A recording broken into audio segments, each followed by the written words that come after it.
Kiddies Malayalam world എല്ലാ കൂട്ടുകാർക്കും പുതിയൊരു വീഡിയോയിലോട്ട് സ്വാഗതം. നമ്മൾ കഴിഞ്ഞ ക്ലാസ്സിൽ യാ മുതൽ ഏതുവരെ വ്യഞ്ജനാക്ഷരങ്ങൾ പഠിച്ചു. നമുക്കൊന്ന് നോക്കാം. ശ്രദ്ധിച്ചു നോക്കിയ ബോർഡിലോട്ട്. യാ, രാ, ലാ, വാ, ഷ. ഓക്കെ, യാ, രാ, ലാ, വാ, ഷ. ഇതുവരെ കൂട്ടുകാർ പഠിച്ചു എന്ന് വിചാരിക്കുന്നു. ഇന്നത്തെ ക്ലാസ്സിൽ പഠിക്കാൻ പോകുന്ന വ്യഞ്ജനാക്ഷരം ഷ. ഏതാ? ഷ. ഒന്ന് പറഞ്ഞാട്ടെ. ഷ. ഷ എങ്ങനെ എഴുതുന്നു എന്ന് ആദ്യം നമുക്ക് മനസ്സിലാക്കാം. ശ്രദ്ധിച്ചു നോക്കിയേ. നമ്മൾ കഴിഞ്ഞ ക്ലാസ്സിലൊക്കെ പാ പഠിച്ചില്ലേ? പാ എങ്ങനെ എഴുതി? ആദ്യം ഒരു ചെറിയ റാ, എന്നിട്ട് എന്തോ ചെയ്തു? നീട്ടി വരച്ച് മുകളിലോട്ട് എഴുതി അല്ലേ? ഇതെന്തോ? പ. ഷ എഴുതണമെങ്കിൽ നമ്മൾ ആദ്യം പ അതുപോലെ തന്നെ എടുത്ത് എഴുതി. എന്നിട്ട് എന്തോ ചെയ്യണം? ഇവിടെ നിന്ന് നോക്കിയാട്ടെ. മുകളിൽ നിന്ന് ഇതിനോട് ചേർന്ന് ഒരു ചെറിയ കർവ് എന്തോ ചെയ്തു. അവിടുന്ന് അതിനോട് ചേർന്നത് ഇങ്ങനെ ഒരു കർവ്. എന്നിട്ട് എന്തോ ചെയ്തു? അവിടുന്ന് ഇത് ആ കർവിനോട് അകത്തോട്ട് ഒരു സർക്കിൾ വരച്ച് ആ സർക്കിൾ തന്നെ നീട്ടിയതാ താഴത്തോട്ട്. എന്തോ ആയി? ഷ. ഇവിടുന്ന് ഇങ്ങനെ ചെയ്യുക. എന്നിട്ട് അതിനോട് ചേർന്ന്, മനസ്സിലാവുന്നുണ്ടോ? ഒരു കർവ് വരച്ചിട്ട് അതിനകത്തോട്ട് ഒരു സർക്കിൾ കൊടുത്ത് അതിന് നീട്ടി അതേ കർവിന്ന് ആ സർക്കിളിനോട് നീട്ടി തന്നെ അകത്തോട്ട് താഴത്തോട്ട് വരക്കുക.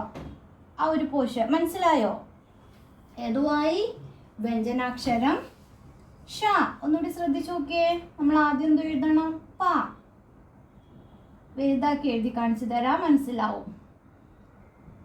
പ എഴുതുക. ഓക്കെ. എന്നിട്ട് ഇവിടുന്ന് ഒരു കർവ് വരക്കുക. ഓക്കെ ആണോ? എന്നിട്ട് ആ കർവ് ഇതാ ഇവിടുന്ന് അകത്തോട്ട് ഒരു സർക്കിള്. ആ സർക്കിൾ കണ്ടോ? അവിടുന്ന് തന്നെ നേരെ താഴത്തോട്ട് ലൈൻ വരക്കും. Standing line. അതിനോട് ചേർന്ന് മുട്ടുക. എന്തുവായി? ഷ. ഒന്നുകൂടി ശ്രദ്ധിച്ചേ. ആദ്യം നമ്മള് പ എഴുതുക. എന്നിട്ട് അവിടുന്ന് ഇത് അതിനോട് ചേർന്നൊരു കർവ്. എന്നിട്ട് അവിടുന്ന് അകത്തോട്ട് സർക്കിൾ ചെയ്ത് എഴുതി നേരെ സ്റ്റാൻഡിങ് ലൈൻ ഇതിനോട് ചേർന്ന്. എന്തോ ആയി? ഷ. ഒന്നുകൂടി ശ്രദ്ധിച്ചേ. ആദ്യം നമ്മൾ എന്ത് എഴുതി?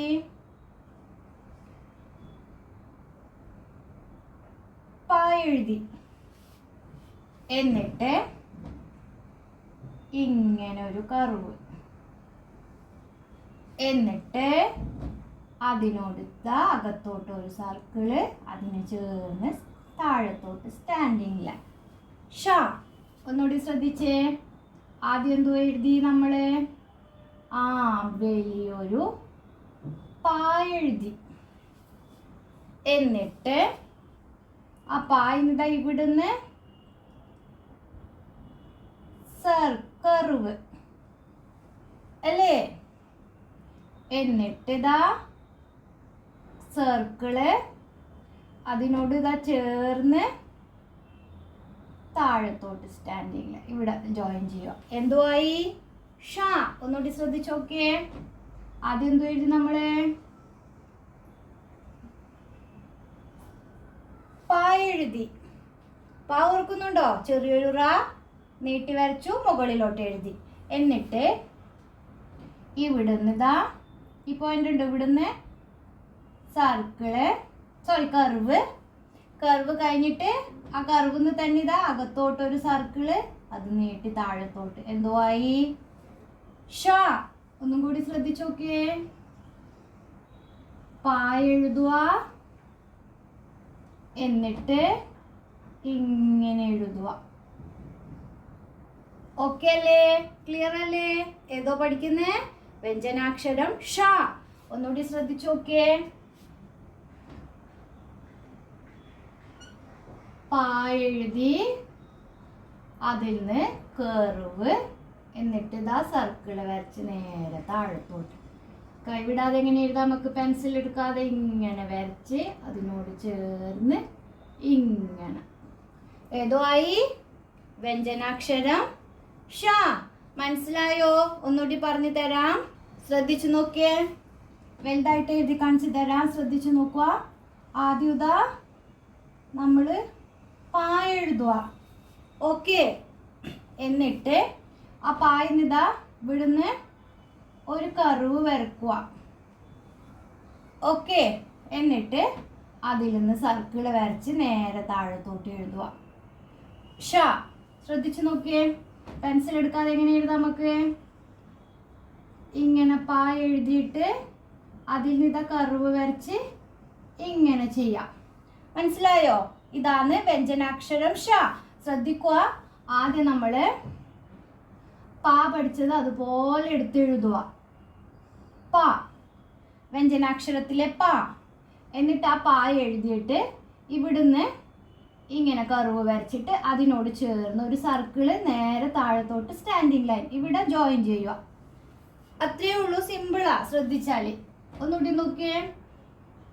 ഇങ്ങനെ പാ എഴുതി അതിനോട് ചേർന്ന് ഇങ്ങനെ. ഓക്കെ, ഏതാ പഠിച്ചത്? വ്യഞ്ജനാക്ഷരം ഷ. വീട്ടിൽ നിന്ന് പതിയെ എഴുതി പ്രാക്ടീസ് ചെയ്യാം. വ്യഞ്ജനാക്ഷരങ്ങളും സ്വരാക്ഷരങ്ങളും തറോ ആയാലേ നമുക്ക് ബാക്കി വാചകങ്ങള്, വാക്കുകള് അതൊക്കെ പഠിക്കാൻ പറ്റൂ. മലയാളത്തിന്റെ ആദ്യത്തെ ബേസിക് ആണ് സ്വരം, വ്യഞ്ജനം. ഓക്കെ, വീഡിയോ ഇഷ്ടമായാൽ ലൈക്ക് ചെയ്യുക, ഷെയർ ചെയ്യുക, അതുപോലെ ചാനൽ സബ്സ്ക്രൈബ് ചെയ്യുക. വീണ്ടും അടുത്ത ക്ലാസ്സിൽ അടുത്ത വ്യഞ്ജനാക്ഷരം പഠിക്കാം. ബൈ.